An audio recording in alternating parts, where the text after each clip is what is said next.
Hi guys, my name is Sanjay Gupta. I'm a consultant cardiologist in York Hospital.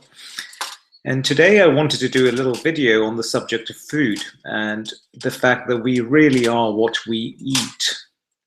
Now, as a cardiologist, what has become very apparent to me over the past few years is that despite all the improvements in medical care, despite all the improvements in technology, despite everything, people that I see are getting sicker.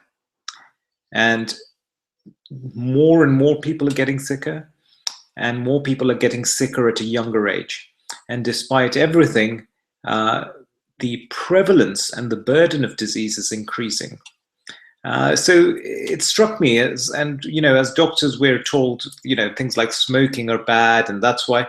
But actually, it struck me that maybe there's something deeper to this. Why are so many people around us getting sick? And we think, oh well, we're healthy, but actually when we're only comparing ourselves with the people around us. Okay, but actually you just have to look around and see how much of illness there is. Now this is salient because people want to present their best, so you don't necessarily see it when you interact with people, but it is undoubtedly true that pretty well much everyone is getting sicker and sicker now. When I do my clinic, for example, as a heart specialist, I am stunned by the number of people who are on antidepressants. I'm stunned as to the number of people who have allergies. I am stunned at the fact that so many people take antacids. These are diseases that were relatively unheard of when I was a young boy. Allergies were, no one had a peanut allergy. There was nothing called peanut allergy. Certainly, this is my experience.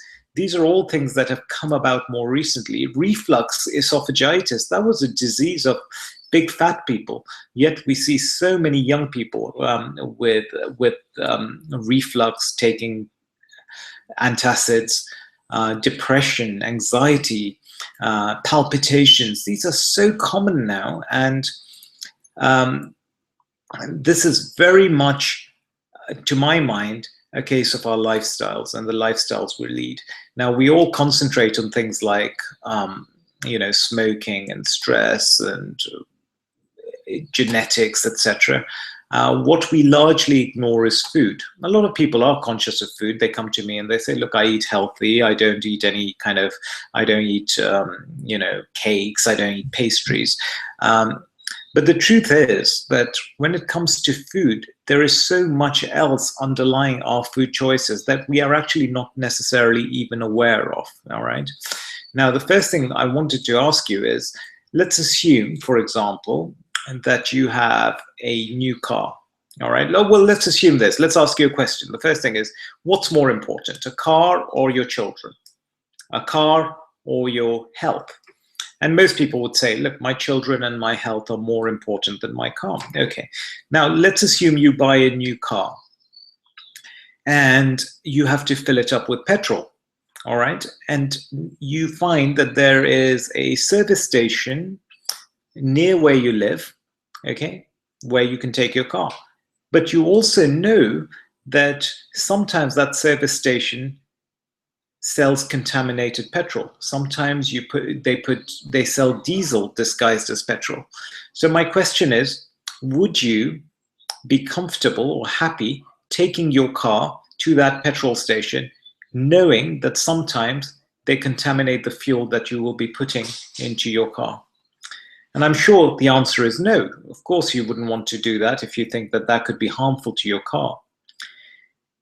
Yet, despite that, let me give you another analogy. We all go to places like Tesco and Sainsbury's to go and get our food.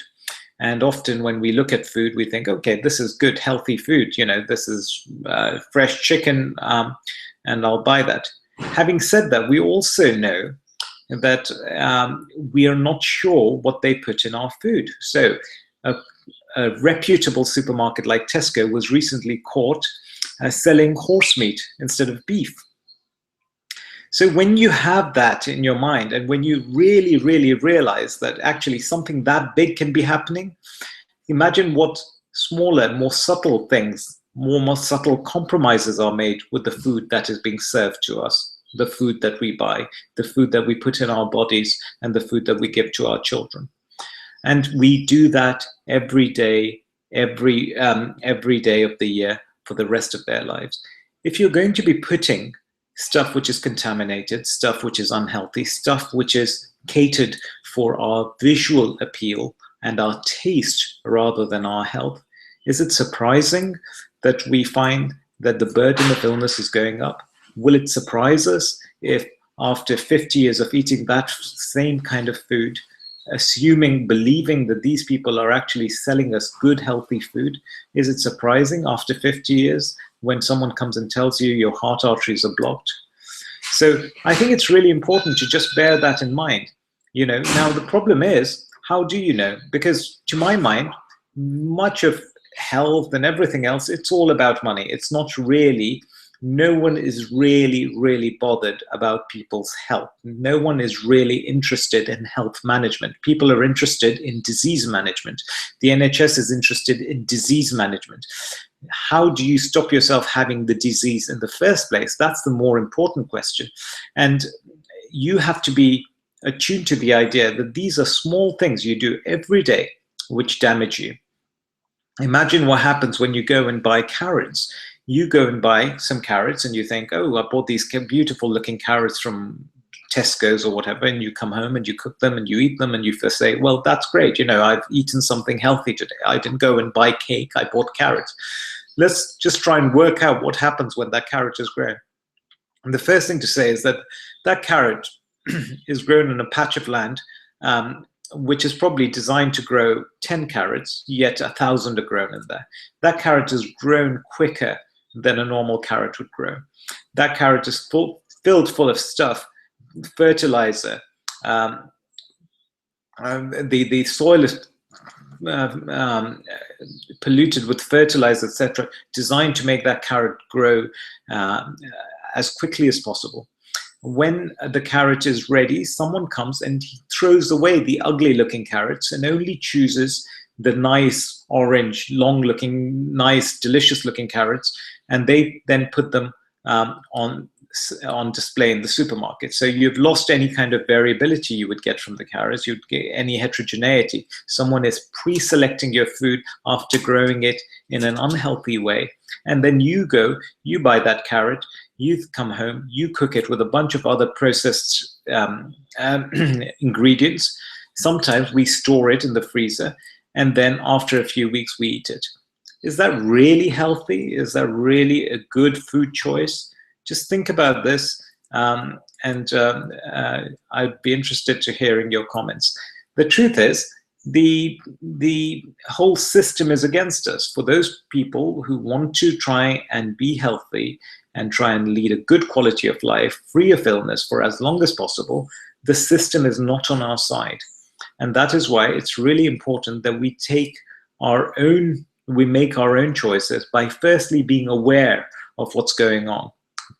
You should always start on the premise that no one is really interested in your health.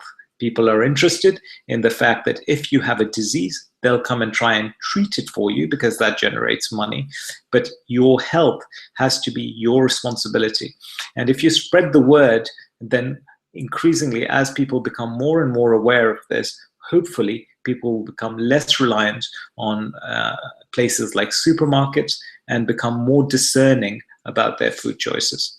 So I hope this was helpful. I'd be really interested in hearing what your comments have to say about this video. It's slightly different to what I normally do, but I thought it's something I'm very passionate about, and so I thought I'd share it with you. My name's Sanjay Gupta. I'm a cardiologist. I'm in York Hospital, and I have a Facebook page and a Twitter page. And I also have a website, so it'd be great if you visit the website. It'd be great if you send me a message telling me what you think about what I have to say, and I wish you a good evening. Bye.